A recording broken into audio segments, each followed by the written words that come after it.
Perbarui ilmu Islam kamu bersama Religiuan di tv1news.com dan TV1 Connect.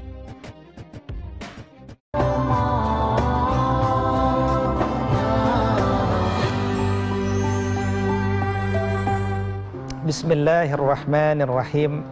Assalamualaikum warahmatullahi wabarakatuh. Semoga kedamaian, rahmat Allah dan berkahnya dicurahkan kepada para pemirsa TV One dimanapun Anda berada. Alhamdulillahirabbil alamin. Wabihi nasta'inu ala umurid dunya waddin. Ashhadu an la ilaha illallah wa ashhadu anna Muhammad Rasulullah. Allahumma fasalli wa sallim wa barik ala imamil muttaqin wa qaidil mujahidin sayyidina Muhammadin nabil ummi wa ala alihi wa sahbihi wa man tabi'a hudahum ila yaumiddin, amma ba'du. Para pemirsa TV One yang mudah-mudahan dimuliakan oleh Allah Subhanahu wa taala. Suatu ketika Nabi sallallahu alaihi wasallam menjelaskan bahwa barang siapa yang mengucapkan kalimat la ilaha illallah, tidak ada ilah yang berhak disembah dengan benar kecuali Allah, dengan penuh keikhlasan dalam dirinya, maka dia akan masuk ke surganya Allah Subhanahu wa taala. Al-Imam Al-Bukhari rahimahullah ta'ala meriwayatkan bahwa suatu ketika ada seseorang yang bertanya kepada salah seorang tokoh senior tabi'in yang bernama Wahab bin Munabbih, apakah semudah itu untuk masuk ke dalam surga dengan mengucapkan kalimat la ilaha illallah dengan penuh keikhlasan? Apa kata Wahab bin Munabbih yang tentunya menjadi wawasan bagi kita semuanya? Kata beliau, iya, itu menjadi kunci untuk masuk ke surganya Allah. Tetapi bukankah engkau ketahui bahwa kunci itu ada gerigi-geriginya? Maka kunci itu harus dilengkapi dengan gerigi-geriginya supaya dia bisa membuka pintu jannah. Kira-kira itu ilustrasi yang diberikan oleh Wahab bin Munabbih. Kalau begitu apa gerigi-gerigi kunci tersebut sehingga kita bisa membuka kunci jannah? Maka disebutkan ada 7 gerigi kunci jannah. Itulah yang menjadi materi kita pada kesempatan yang mulia ini. Apa 7 gerigi kunci jannah? Dalam konteks kalimat la ilaha illallah yang bermakna tidak ada ilah yang berhak disembah dengan benar kecuali Allah Subhanahu wa taala. Gerigi yang pertama dia adalah al-ilmu, ya, al-ilmu. Al-ilmu adalah satu target manusia ketika sebelumnya dia tidak mengetahui. Ketika orang tidak mengetahui, dia dalam kondisi al-jahlu. Dia berpotensi melakukan amaliyah jahiliyah, bukan karena dia bodoh, tetapi karena dia tidak tahu. Dan orang yang tidak tahu berpotensi besar dalam kondisi fi dhalalim mubin, dalam kesesatan yang nyata. Karena itu kemudian bagaimana supaya dia bisa melepaskan diri dari potensi kesesatan yang nyata? Al-ilmu, dia harus mencintai ilmu. Karena dengan ilmu terungkap sesuatu tentang Allah. Makanya ketika ditanya apa ilmu yang pertama kali kita kaji, kata Allah Subhanahu wa taala, fa'lam annahu la ilaha illallah. Maka kejarlah ilmu yang paling pertama, ilmu tentang Allah Subhanahu wa taala, ilmu tentang siapa namanya, bagaimana hakikatnya, bagaimana sifat-sifatnya dan seterusnya, sehingga betul-betul kita memiliki kecintaan yang berbasis kefahaman kepada Allah Subhanahu wa taala. Akidah atau tauhid atau iman, dia menjadi pondasi dasar bagi seorang muslim itu. Seorang muslim ketika dia kuat pondasi dasarnya, maka dia akan bangun ibadah di atas pondasi dasar akidah itu. Ketika dia hayati ibadahnya, maka akan muncul perubahan akhlak dalam jiwanya. Akhlak itu hadir ketika manusia menikmati ibadah-ibadah yang dia lakukan untuk mengekspresikan cintanya kepada Allah Subhanahu wa taala, baik ibadah yang bersifat mahdah maupun ibadah yang bersifat ghairu mahdah, baik ibadah yang bersifat ritual maupun ibadah yang bersifat sosial. Karena itu kemudian kalau kita perhatikan Al-Qur'anul Karim sendiri, ya, sebagian besar ayatnya adalah mengandung dorongan untuk melakukan ibadah-ibadah sosial.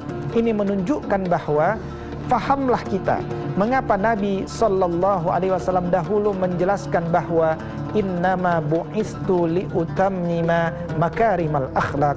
Aku ini diutus untuk menyempurnakan akhlak orang kafir jahiliyah yang ada sisi-sisi baiknya, tapi disempurnakan dengan cahaya Islam. Akhirnya Arab itu terislamisasikan, bukan Islam yang terarabisasikan. Karena itu apa yang kita lakukan ini bukan gaya orang Arab, karena Arab sendiri sudah terislamisasikan. Dengan apa? Melalui pemikirannya diislamisasikan. Kenapa pemikirannya mau terislamisasikan? Karena dia telah tunduk dan siap diatur oleh Allah Subhanahu wa taala. Ketika orang Arab dahulu yang terkenal sangat keras, yang bisa dikatakan mungkin mustahil untuk menyatukan kabilah-kabilah orang Arab, mustahil untuk mengubah mereka, tapi tidak ada yang tidak mungkin bagi Allah Subhanahu wa taala. Sosok-sosok yang mungkin paling ekstrim di zamannya itu bisa diubah oleh Allah Subhanahu wa taala dengan cahaya Islam. Kenapa orang Arab dulu bisa disebut sebagai sangat ekstrim? Karena wilayahnya mendorong mereka menjadi sosok-sosok yang ekstrim. Kenapa? Jarang terlihat warna pepohonan hijau. Kekayaan yang terbesar adalah oase air. Karena itu ketika ada air di situ kemudian dikuasai, dan di situ kemudian nanti ada usaha untuk menguasai, sehingga muncullah yaitu pertengkaran demi pertengkaran, muncullah kemudian pembunuhan demi pembunuhan. Makanya sampai ada ide dan dilaksanakan oleh orang-orang Arab jahiliyah dulu dengan keyakinannya, kalau bisa janganlah lahir anak perempuan. Kenapa? Kalau lahir anak perempuan tertangkap, malu kita nanti. Karena itu kalau ada anak perempuan mending kita kubur saja hidup-hidup. Tapi Masya Allah, cahaya Islam masuk ke dalam relung jiwa manusia. Mereka yang tadinya tega untuk mengubur anak perempuan yang hidup-hidup, akhirnya kemudian berubah menjadi memuliakan wanita. Wanita-wanita di Arab akhirnya dimuliakan dengan turunnya Islam. Perbudakan kemudian dihapuskan. Orang Arab yang tadinya tidak mau tersenyum, akhirnya mereka jadi tersenyum. Karena Nabi mengatakan, tabassumuka fi wajhi akhika laka sadaqah. Senyummu itu sedekah. Orang Islam yang tadinya tidak mau mencium anaknya, akhirnya mau mencium anaknya. Nabi katakan, man la yarham la yurham. Mereka yang tidak mencintai, maka mereka tidak akan dicintai. Pelan-pelan terjadi perubahan paradigma berpikir dari orang-orang Arab dulu. Kenapa? Setelah mereka punya ilmu. Karena itu kemudian ilmu ini penting untuk menjadi pondasi dasar bagi manusia dalam berislam. Karena manusia yang berilmu, maka dia tentu dia ingin beribadah dengan benar. Tetapi orang-orang yang menjadi ahli ibadah belum tentu dia beribadah di atas ilmu. Pada 2 segmen berikutnya kita akan lanjutkan 6 gerigi kunci berikutnya. Setelah pada segmen ini kita belajar gerigi yang pertama, yaitu al-ilmu, yang mengubah jiwa manusia dari al-jahlu, dari tidak tahu, dari berada dalam kondisi kesesatan yang nyata, berada dalam kondisi kedamaian berislam. Aqulu qauli hadza wa astaghfirullah li wa lakum.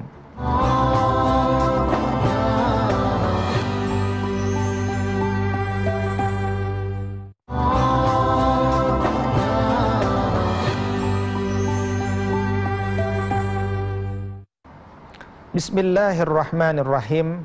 Pemirsa TV One yang kami doakan mudah-mudahan senantiasa berada dalam keberkahan dan kemudahan dalam kehidupan di dunia ini.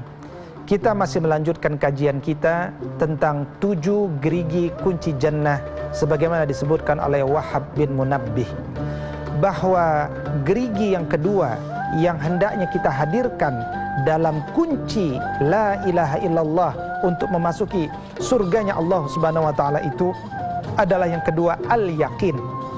Yaitu kedua adalah al-yakin, yaitu keyakinan. Bagaimana kemudian iman kita kepada Allah Subhanahu wa taala itu tidak boleh ada keraguan sedikit pun. Allah katakan innamal mu'minuna alladzina amanu summa lam yartabu. Ya. Bahwa orang-orang beriman itu adalah orang-orang yang beriman kepada Allah dan kepada Rasulnya, dan dia tidak ragu sama sekali. Tidak ada syak dalam dirinya, dia betul-betul yakin. Karena itu sampaikanlah kalimat la ilaha illallah itu dengan betul-betul penuh keyakinan yang mendalam kepada Allah Subhanahu wa taala. Bahkan ketika kita membaca Al-Quranul Karim, Allah katakan zalikal kitabu la raiba fihi hudan lil muttaqin.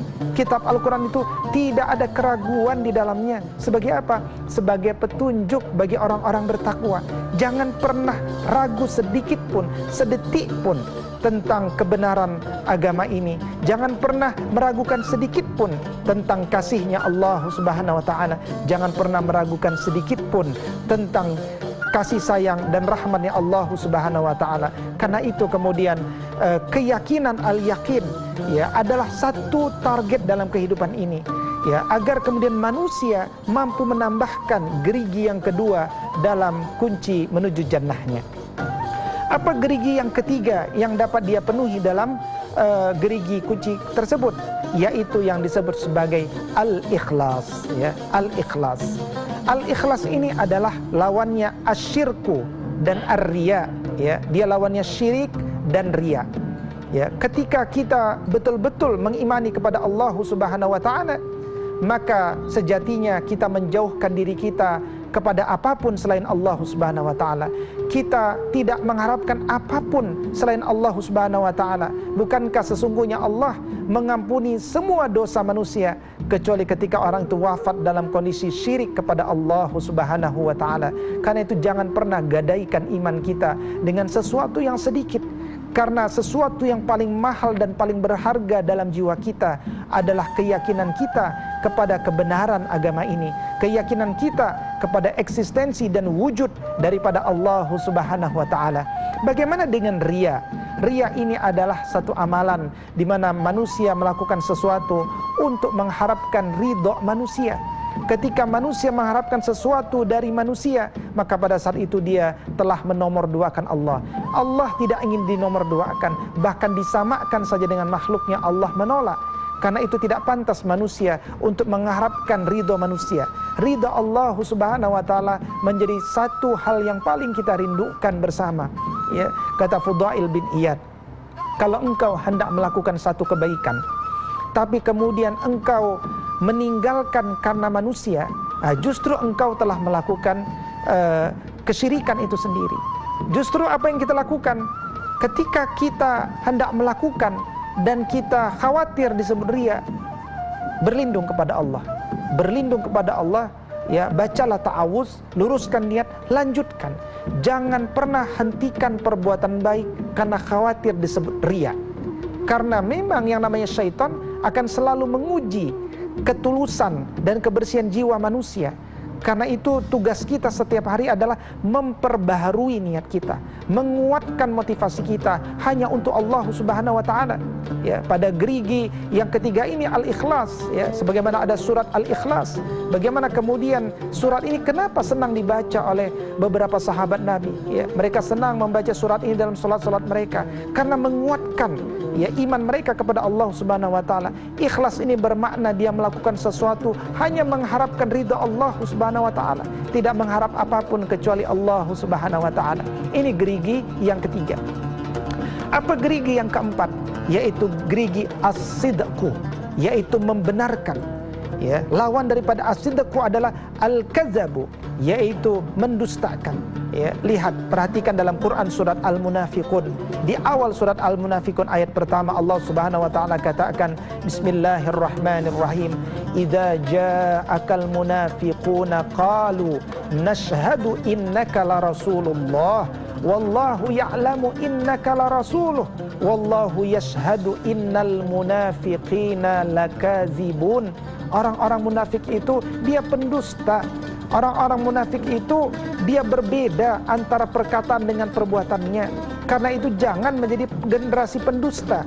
Biasalah menjadi generasi jujur, ya. Karena itu ketika misalkan kita berdoa kepada Allah Subhanahu wa taala, ya, ihdinas siratal mustaqim siratal ladzina an'amta alaihim ghairil maghdubi alaihim waladdallin amin. Banyak yang bertanya, siapakah yang diberikan nikmat oleh Allah Subhanahu wa taala itu? Allah jawab tuh dalam ayat berikutnya, di surat berikutnya, yaitu ulaika alaihim ulaika alaihim, mereka itulah mereka yang diberikan nikmat atas Allah, dari Allah Subhanahu wa taala. Dari kalangan siapa? Minan nabiyyina was-siddiqina wasyuhada was-salihin wa hasuna ulaika rafiqa, kata Allah Subhanahu wa taala. Inilah 4 golongan yang diberikan nikmat oleh Allah Subhanahu wa taala. Siapa? Para nabi. Tentu kita tidak bisa menjadi para nabi karena nabi sudah ditutup dari Nabi Muhammad sallallahu alaihi wasallam. Minan nabiyyin was-siddiqin, yaitu orang-orang yang jujur. Kalau kita ingin membersamai Nabi, dekat dengan Nabi, maka kejarlah menjadi orang-orang yang jujur. Kita membenarkan kalimat la ilaha illallah itu dengan kebenaran tanpa ada keraguan sama sekali, dengan penuh keyakinan, dengan penuh keikhlasan kepada Allah Subhanahu wa taala. Jujur betul membenarkan tanpa ada keraguan sedikit pun. Ya. Baru kemudian asyuhada wassalihin. Itu para syuhada yang wafat di medan jihad, dan berikut adalah orang-orang saleh, ya, orang-orang yang berada pada puncak-puncak kebaikannya. Karena itu kebenaran, ya, kejujuran, berpegang teguh pada kebenaran, itulah yang seringkali membuat manusia itu bertahan dalam ujian-ujian, dalam komitmennya, dalam iltizam, berkomitmen dalam agama ini. Sungguh, kata Nabi SAW, nanti ada zaman di mana memegang agama ini seperti memegang bara api, panas, terbakar, ya, sehingga orang ada yang kemudian beriman di pagi hari, sore hari dia telah kafir. Atau ada orang yang di sore hari dia beriman, pagi hari dia sudah kafir. Kenapa? Begitu beratnya ujian di kala itu. Karena itu la yahmiluha illa al-qawi. Tidak mungkin orang itu memikulnya kecuali dia punya kekuatan. Kekuatan apa? Kekuatan kejujuran, kekuatan kebenaran, kekuatan di mana dia menolak kedustaan demi kedustaan manusia. Ya, karena itu para ulama adalah mereka yang tidak bisa menyembunyikan ilmu. Orang-orang yang jujur itu, dia selalu ingin meluruskan, dia selalu ingin membenarkan. Dia tidak mengharapkan apapun dari manusia, sebagaimana dia tidak mengharapkan pujian. Dia juga tidak mengharapkan, dia tidak takut kepada apapun kepada manusia. Karena itu kemudian satu persatu para pemirsa TV One, kita tambahkan gerigi-gerigi dari kunci masuk surga tadi. Ingat, yang pertama adalah gerigi itu al-ilmu. Ya, kita betul-betul meyakini dan memahami konsekuensi dari kalimat la ilaha illallah itu. Yang kedua adalah al-yaqin. Kita meyakininya dengan penuh keyakinan tanpa ada keraguan sama sekali. Yang ketiga adalah al-ikhlas. Kita betul-betul mengucapkan kalimat ini berkonsekuensi, hanya mengharapkan ridha Allah Subhanahu wa taala, tidak ada ridha manusia sekalipun yang kita harapkan, karena itu rendah dan hina bagi kita. Yang keempat adalah as-sidqu, lawan daripada kedustaan. Kita tidak ingin menjadi orang-orang munafik. Orang-orang bertakwa adalah orang-orang yang mulia. Orang-orang bertakwa adalah orang-orang yang dibanggakan oleh Allah Subhanahu wa taala. Sementara orang-orang munafik, dia akan berada fi darki asfalas safilin, dia berada di tempat yang paling terhina dari nerakanya Allah Subhanahu wa taala. Karena itu kita berlindung kepada Allah dari orang-orang yang memiliki sifat kemunafikan. Pada segmen yang terakhir, kita akan mencoba mengkaji bagaimana 3 gerigi lainnya sehingga genaplah 7 gerigi kunci jannah ini. Kalau kita telah mengetahui 7 gerigi ini, maka pelan-pelan kita jadi punya ilmu bagaimana untuk menerapkannya dalam kehidupan kita, bagaimana menyempurnakannya dalam kehidupan kita, dan mudah-mudahan usaha kita untuk memenuhinya itu dimudahkan oleh Allah Subhanahu wa taala. Tetap dalam program ini pada segmen berikutnya.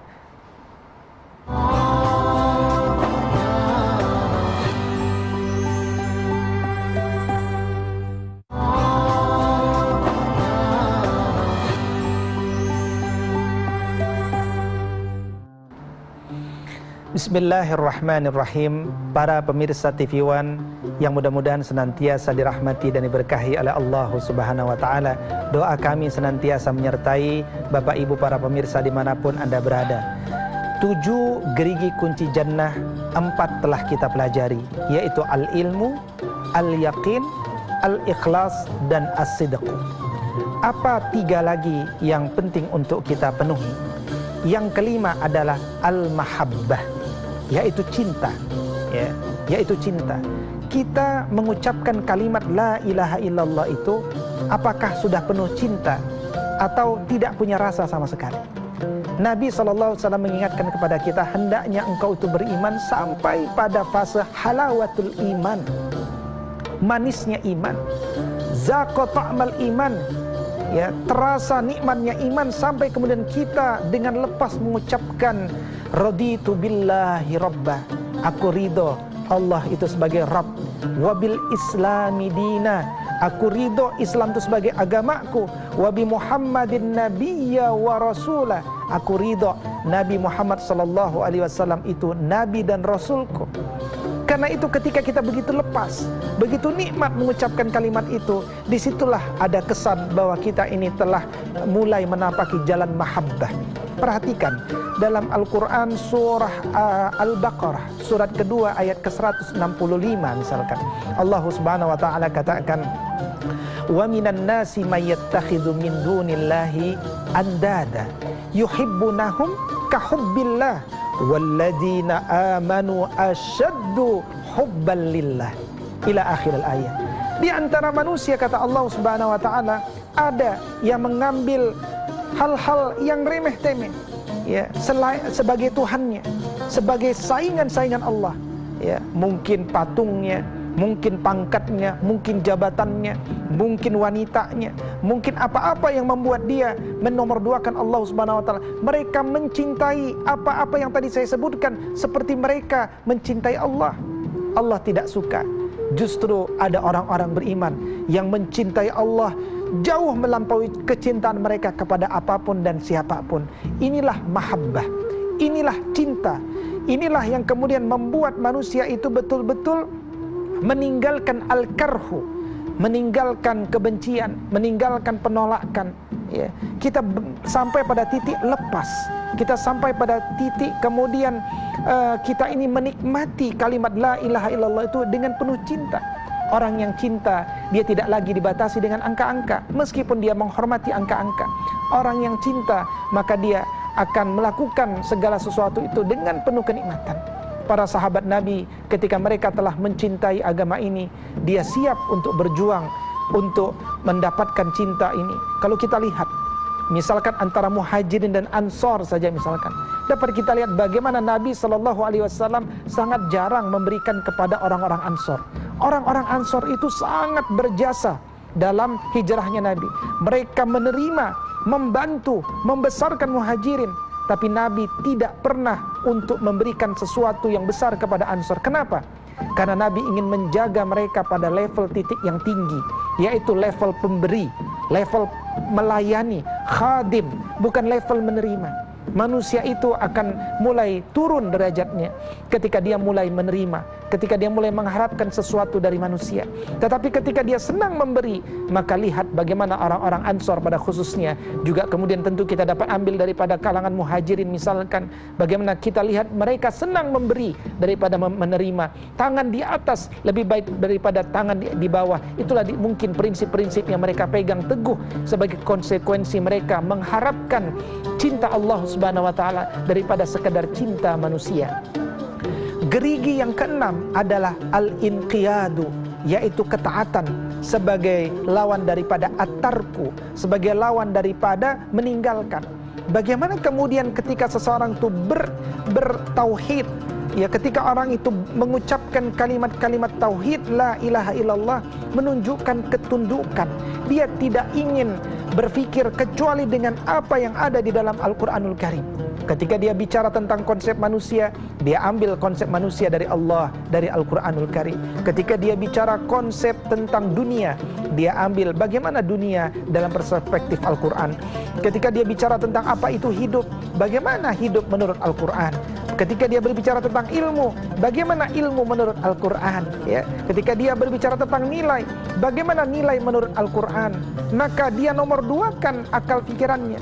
Karena ada Allah Subhanahu wa Ta'ala, dia gunakan akalnya bukan untuk mendahulukan dirinya, tapi dia gunakan akalnya untuk memahami kandungan-kandungan kitab suci ya. Itu yang keenam. Yang terakhir atau yang ketujuh adalah al-qabulu, yaitu lawan daripada ar-raddu. Betul-betul maknanya adalah kita menerima. Kita menerima dengan sepenuh hati kalimat ini. Dan meskipun dia berkonsekuensi kepada diri dan kepribadian kita, terjadi reformasi perubahan yang dramatis, yang bersungguh-sungguh dengan kalimat tauhid itu. Bagaimana kemudian manusia dulu ada yang senang berzina, kemudian dengan kalimat ini mereka tinggalkan zina. Ada manusia yang dulu kemudian senang minum minuman khamar, mereka segera tumpahkan khamar-khamar, drum-drum mereka. Padahal dulu tidak disebut orang Arab, kecuali mereka punya drum-drum khamar di rumah mereka. Tetapi begitu Allah haramkan khamar, pada saat itu mereka tidak ada salam perpisahan dengan khamar. Mereka langsung tuangkan khamar itu. Laksana Madinah itu seperti anak-anak sungai khamar, kira-kira ilustrasi pada masa itu. Kenapa? Mereka ingin bersegera dalam ketaatan. Inilah makna qabul, makna ketika di mana manusia itu ingin bersegera dalam ketaatan demi ketaatan. Maka 7 gerigi kunci jannah ini pelan-pelan para pemirsa semua kita sambung dalam kunci kita masing-masing.